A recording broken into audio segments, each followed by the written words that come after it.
വാക്ചാതുര്യം ഉണ്ടെന്ന് വെച്ചിട്ട് നാക്കടിച്ചിട്ട് കാര്യമില്ല ജാസ്മിനെ. പോയിന്റ് പറ മോളെ. നീ അന്ന് ആ പവർ ടീം നോമിനേഷന്റെ സമയത്ത് നൈസായിട്ട് ഗബ്രിയെ മണി അടിച്ചു. അവനെ നീ ഇൻഫ്ലുവൻസ് ചെയ്തു. ഇൻഫ്ലുവൻസിങ്ങും മാനിപ്പുലേഷനും രണ്ടും വേറെ വേറെയാണ്. നിന്റെ ഇൻഫ്ലുവൻസ് കൊണ്ട് അവൻ വേറുള്ളവനെ മാനിപ്പുലേറ്റ് ചെയ്തു. നീ അവനെ മാനിപ്പുലേറ്റ് ചെയ്തു എന്ന് ഞാൻ ഒരിക്കലും പറയില്ല. ഒത്തു കളിക്കുന്നതൊക്കെ നല്ലതാണ്, പക്ഷെ സമ്മതിച്ചു തരണം അത്. നമ്മുടെ സിബിൻ ജാസ്മിനിട്ട് ഇടം വലം കൊടുത്തോണ്ടിരിക്കുകയാണ് കുറെ നേരമായിട്ട് ലൈവില്. ഒരു കോൺവെർസേഷനില് സിവിലായിട്ട് സംസാരിക്കാൻ കിട്ടുന്ന ഒരു സ്പേസില് ഒരാൾ മറ്റൊരാൾക്കിട്ട് കൊട്ടു കൊടുക്കുമ്പോൾ കിട്ടുന്ന ഒരു സാറ്റിസ്ഫാക്ഷൻ ഉണ്ട് as A B fan.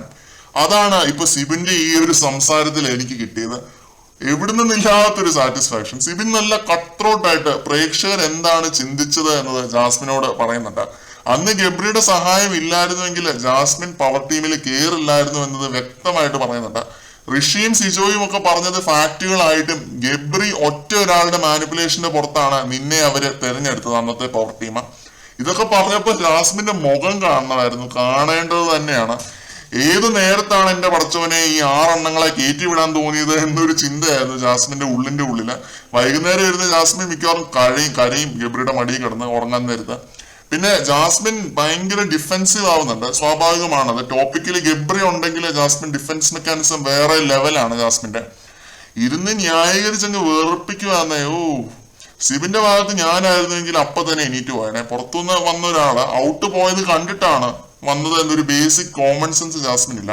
Jasmine ഓർക്കുന്നത് ജാസ്മിനെ കൺഫ്യൂസ് ചെയ്യിപ്പിക്കുക എന്നത് വൈൽഡ് കാർഡുകളുടെ ഗെയിം ആണെന്നാണ്. പക്ഷെ ഇവര് ഗെയിം കളിക്കുന്നത് നമ്മൾ കാണുന്നുണ്ട് എന്നത് ജാസ്മിൻ ചിന്തിക്കുന്നില്ല. അങ്ങനെ ആകെ മൊത്തം ഒരു കോംപ്ലിക്കേറ്റഡ് മൈൻഡ് സെറ്റ് ആണ് ജാസ്മിന്റെ. സിബിൻ അവിടെ ഇരുന്ന് തലങ്ങും വിലങ്ങും തലക്കിട്ട് കൊട്ടു കൊടുത്തിട്ടും തലയിൽ വെളിവ് വന്നില്ല എന്ന് തന്നെ പറയേണ്ടിയിരിക്കുന്നു. ഇനി മറ്റുള്ള ലൈവ് അപ്ഡേറ്റുകളിലേക്ക് പോവുകയാണെങ്കിൽ അൻസിബയും നമ്മുടെ അരിയണ്ണൻ സായിയും ജയിലിൽ കയറി കഴിഞ്ഞു. കുറെ നേരമായി അവരുടെ ടാസ്കും തുടങ്ങി.